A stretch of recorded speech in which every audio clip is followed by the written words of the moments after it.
How to change your app icon size in your iPhone.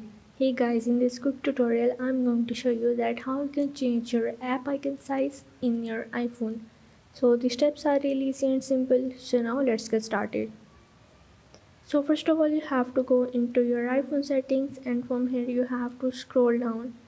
And as you can see that here is the option of the display and the brightness. You have to click on it.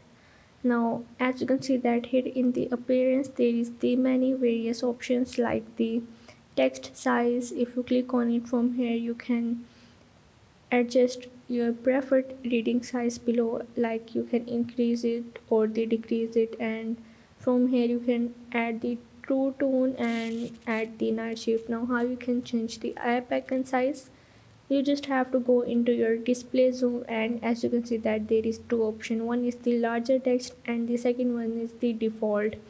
In the default it is already set by the iPhone, and if you increase the size or increase the large size of your apps, you just have to select it and you have to click on the done. Now as you can see that it is the confirmation to use the zoomed. You have to add it. The changing display zone will restart your iPhone. You just have to make sure to add it.